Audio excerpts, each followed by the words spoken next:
All right, welcome everybody. We're here to learn about the Sandy Beach Monitoring field trip that will all be going on very shortly. I'm Jeanette Johnston, and I'm the Field Science Coordinator for the Pacific Grove Museum of Natural History, and I run the LiMPETS program for the Central Coast of California.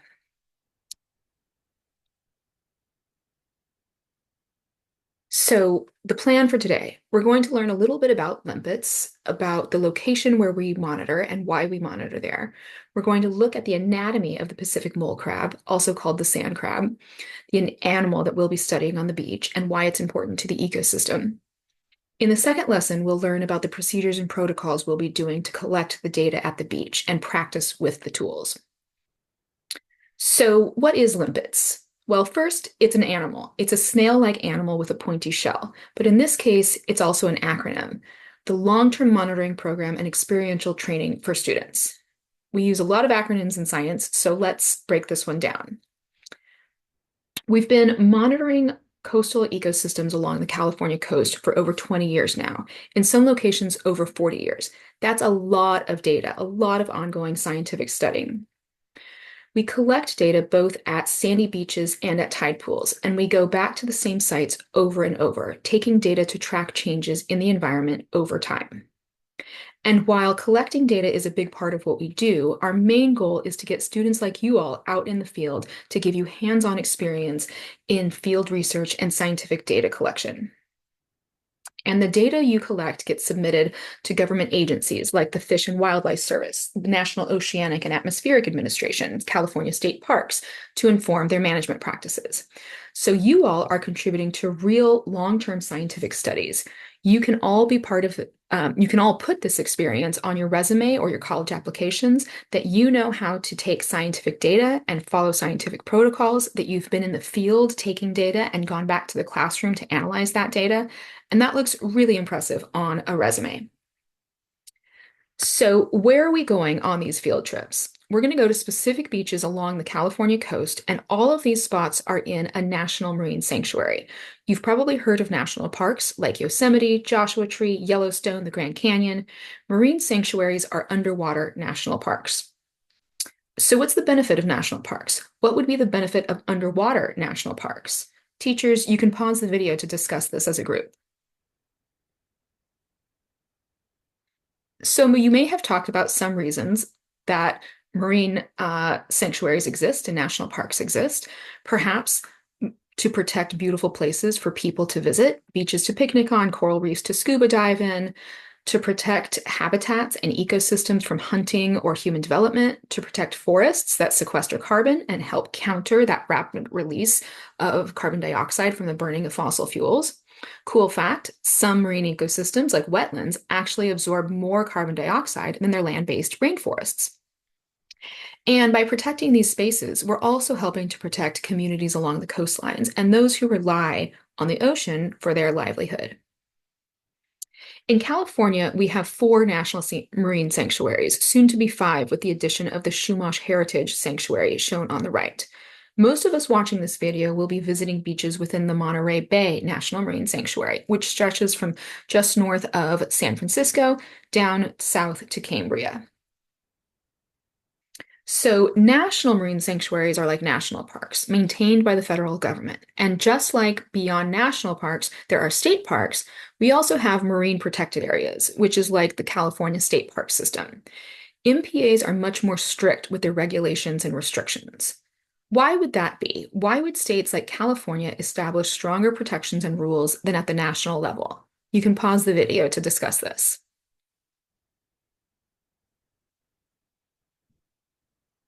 Some reasons to establish stronger protections might be that these specific areas are migration routes for animals like whales, sharks, shorebirds, and seabirds.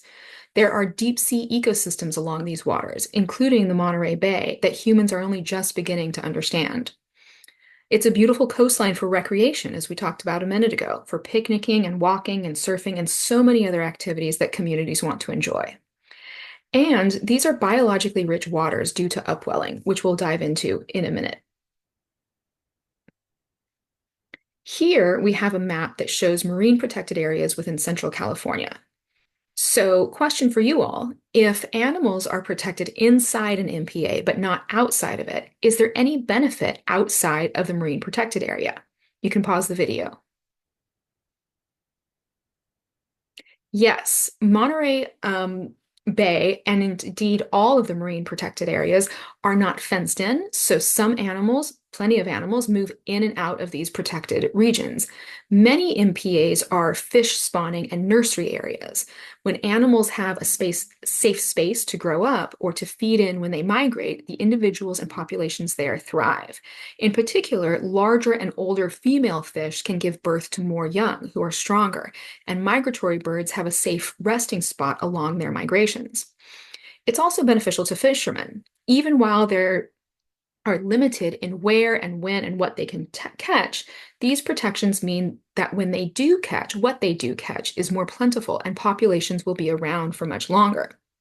This benefit beyond the protected areas is called a spillover effect. And LiMPETS monitors both inside MPAs and outside. This gives us interesting data over time that we can compare the health of areas within protected areas versus areas outside of MPAs. Now, a minute ago, I had mentioned upwelling related to the biologically rich waters that we have along the coast here. So, what is upwelling? Well, in the spring, the change in the currents drives wind offshore, and that pushes surface water away from the shores, further out to sea. This causes cold, nutrient-rich water from the deeper parts of the ocean to rise to the surface along parts of the California coast and down towards Mexico. And these nutrients, in turn, help tiny plant-like organisms called phytoplankton to photosynthesize. Just like plants on land need nutrients, water, sunlight to produce their own food, so do algae. So this nutrient-rich water brings a burst of algae to grow, which becomes feeding ground for organisms across the food web, from crabs to whales. And that's why these marine sanctuaries are vital to ensuring the California coast remains a healthy habitat for these creatures.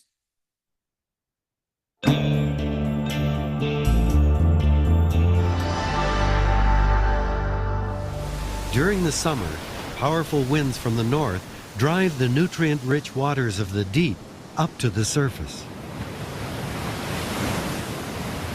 Those nutrients feed life forms like this, millions of microscopic plants called phytoplankton.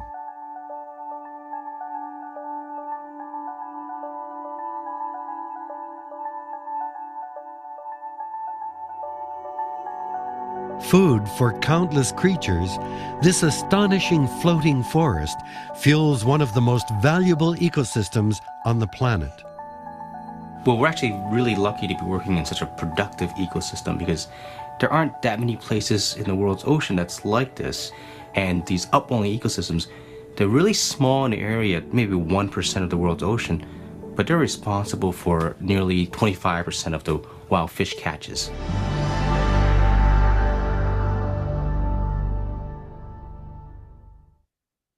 So that's the process of upwelling and why we have such a beautiful, thriving, biologically diverse ecosystem in parts of California, including where we'll be monitoring.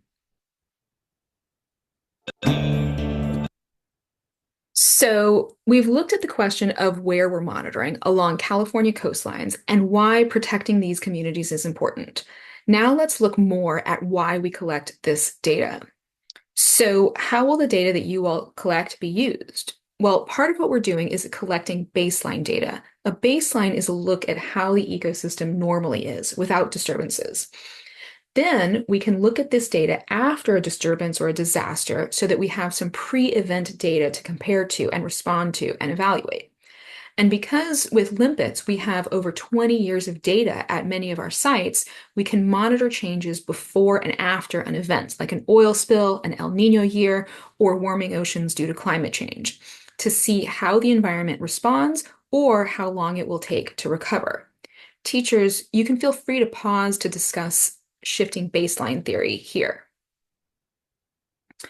And you all are helping us to detect stress and instability in these ecosystems over time with the data that we'll be collecting on the beach. Many of these stresses are linked to climate change caused by the excess or rampant carbon dioxide in our atmosphere and ocean from the burning of fossil fuels.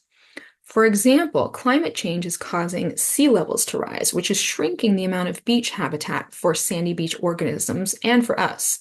We can use the data we collect to make responsible decisions on how to protect these important places that we love. So, by participating in these programs, collecting this data, uploading it, and asking more questions, maybe writing a report or a poster, we're all engaging in the scientific process. We're all doing science.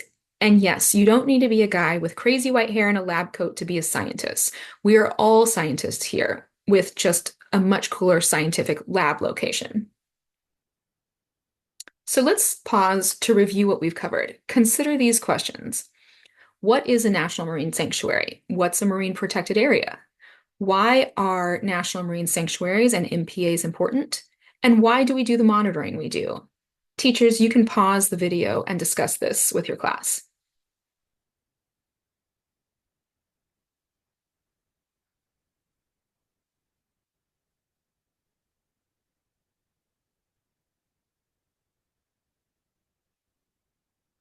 Okay, we're back to the next section of this lesson, and we're finally going to get to the star of the show, the Pacific mole crab. First, the name. They're called mole crabs because they bury themselves in the sand, just like a mole buries itself in the dirt on land. More often, though, most people just call them sand crabs. Their scientific name is Emerita analoga. All three names are totally interchangeable.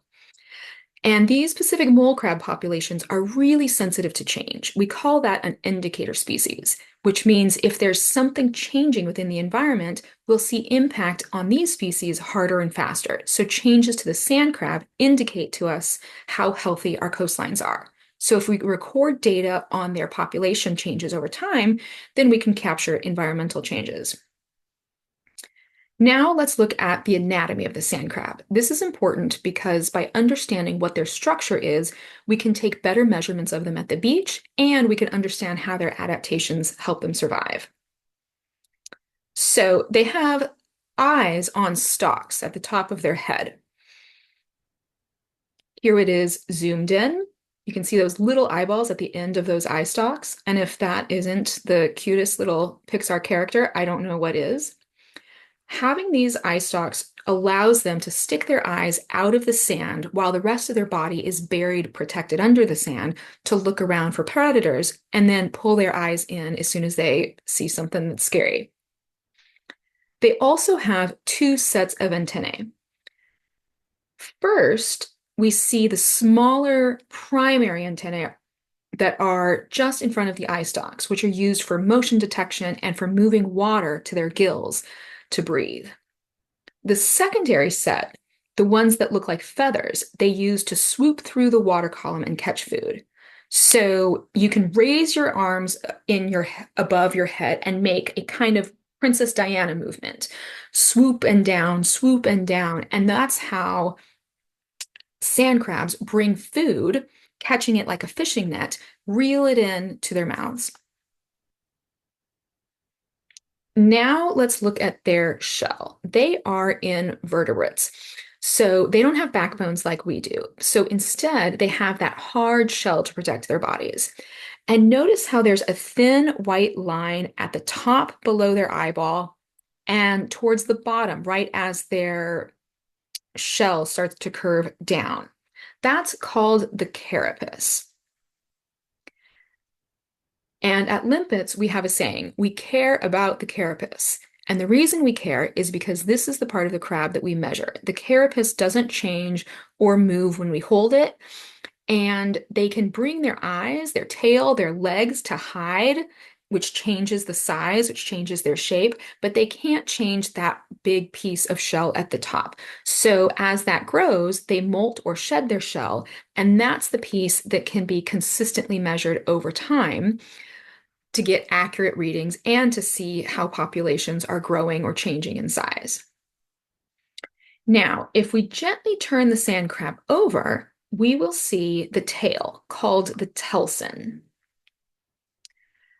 We Flip the sand crab over, gently pull back the telson, and look for indicators that tell us if this crab is male or female. We'll talk about how to do that in the next lesson.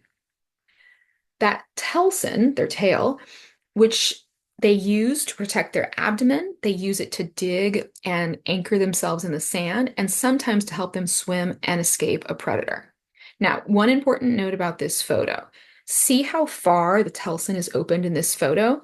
When we're in the field, we don't want to lift the telson this much. It's opened this far just to get a really clear view of what we're looking at. But this is a pretty stressful experience for the crabs, so we want to be as gentle with them as possible and only open up that telson to like a 90-degree angle or so. Let's do another review. Teachers, you can pause the video to discuss these questions as a group.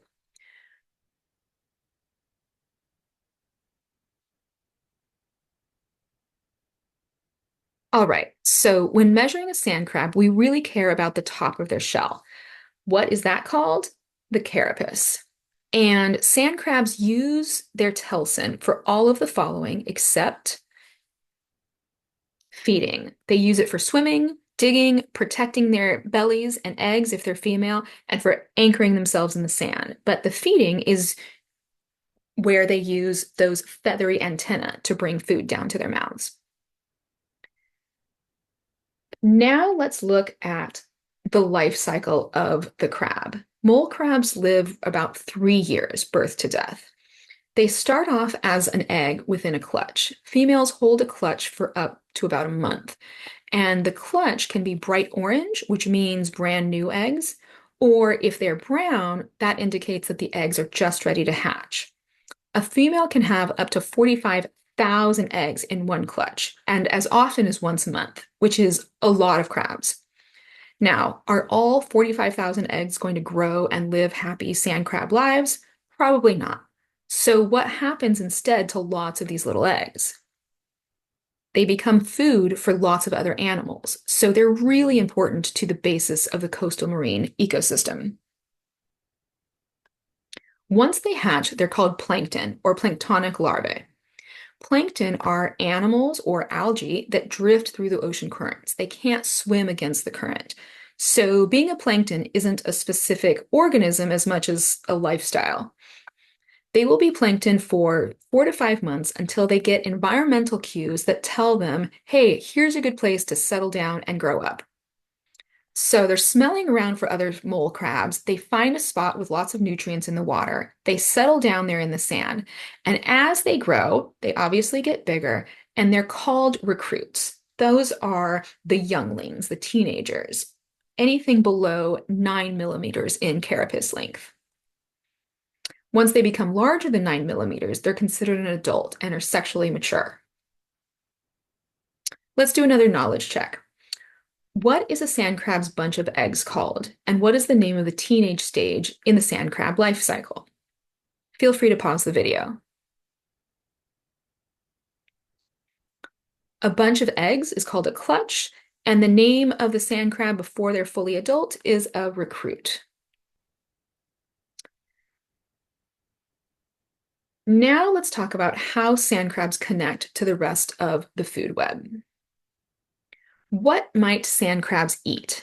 Think back to their anatomy. Teachers, feel free again to pause the video to discuss. Right, so sand crabs eat plankton. The top photo is phytoplankton, or plant-like plankton.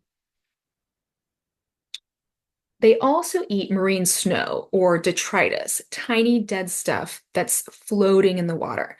This means that sand crabs are important decomposers as well, cycling nutrients back into the water.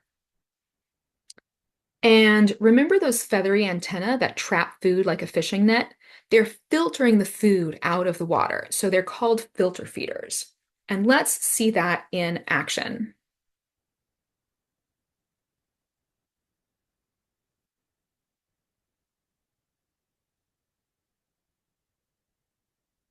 Now, what in the sandy shore might eat a sand crab?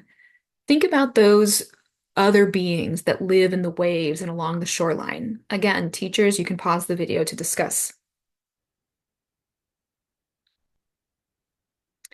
So first are shorebirds. Sand crabs are a big component of shorebirds' diets. Shorebirds also eat things like clams and worms, and you can kind of guess what they eat based on the shape and the length of the bill that tells you a lot about how they dig in the sand. Another big component, big consumer of shore crabs is fish, especially surf perch, which live in the waves near the shore.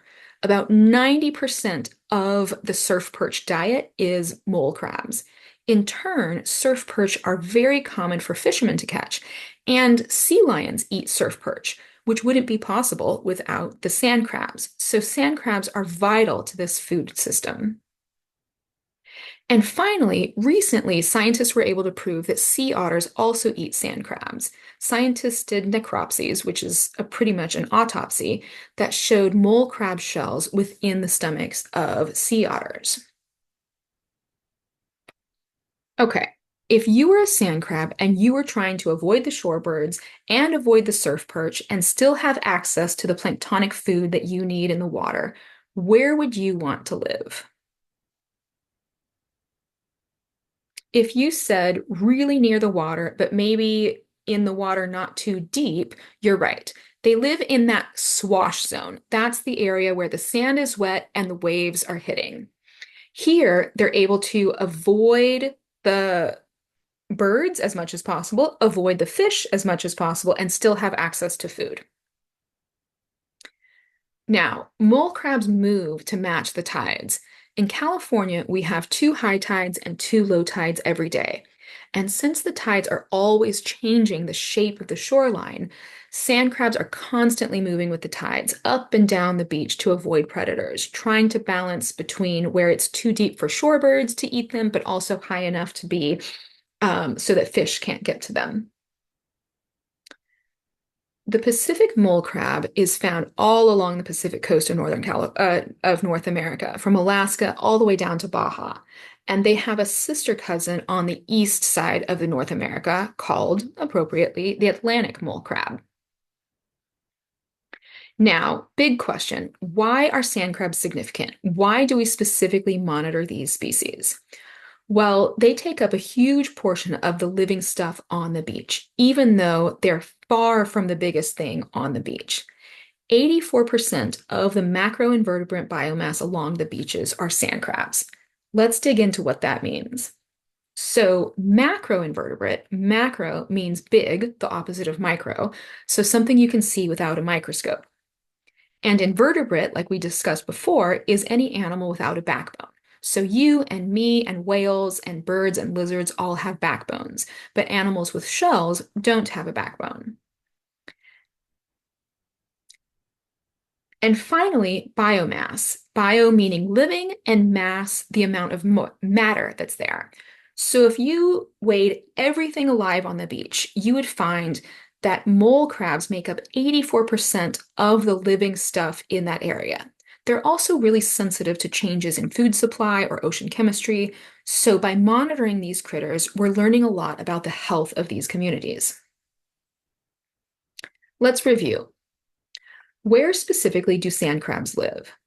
How many high and low tides do we have in California? What makes sand crabs such a big deal on California beaches? Teachers, you can pause the video to discuss these questions.